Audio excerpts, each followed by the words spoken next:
Hi friends, இன்றைக்கி கருப்பு உளுந்து பாயசம் செய்யலாம். கருப்பு உளுந்து 2 டேபிள் ஸ்பூன் எடுத்து நல்லா 2 மணி நேரம் ஊற வச்சு எடுத்துக்கோங்க.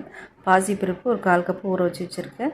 அதை கருப்பு உளுந்து ஊறினதை நல்லா அரைச்சிட்டு நல்லா கிண்டிகிட்டே இருங்க, இல்லைன்னா அடி பிடிச்சிக்கும். நல்லா கிண்டிட்டு கொஞ்சம் அந்த பச்சை வாசனை நல்லா கொஞ்சம் சுண்டு வந்ததும் அதுக்கப்புறம் வெல்லம் நான் ஒரு 1/2 கப்பு கரைச்சி வச்சுருக்கேன். அது இதோடு மிக்ஸ் பண்ணிக்கோங்க. நல்லா மிக்ஸ் பண்ணதும் அதுக்கப்புறம் நான் ஜவ்வரிசியை தனியாக வேக வச்சு வச்சுருக்கேன். இதோடு இது பண்ணால் அது கரையிறப்போ கரைஞ்சிடும், அது கொஞ்சம் இழஞ்சி போயிடும். அதனால தான் இப்போ இதோடு மிக்ஸ் பண்ணிக்கோங்க. மிக்ஸ் பண்ணிவிட்டு நான் முந்திரி வறுத்து வச்சுருக்கேன் நெய்யில், அதில் தேங்காயும் வறுத்து வச்சுருக்கேன். இதெல்லாம் மிக்ஸ் பண்ணி இதோட மிக்ஸ் பண்ணிவிடுங்க. நம்மளோட கருப்பு உளுந்து பாயாசம் ரொம்ப அருமையாக இருக்கும். ஏலக்காய்த்தூள் கொஞ்சம் போட்டுக்கோங்க. ரொம்ப அருமையாக இருந்தது. நீங்களும் ட்ரை பண்ணி பாருங்கள். வித்தியாசம் நல்லா இருந்தது. நீங்களும் ட்ரை பண்ணி பார்த்துட்டு எப்படி இருக்குன்னு சொல்லுங்கள் ஃப்ரெண்ட்ஸ். குழந்தைங்களுக்குலாம் இது ரொம்ப நல்லது. கருப்பு உளுந்து ட்ரை செஞ்சு கொடுத்துட்டு பார்த்துட்டு எப்படி இருக்குன்னு சொல்லுங்கள் ஃப்ரெண்ட்ஸ். பாய்.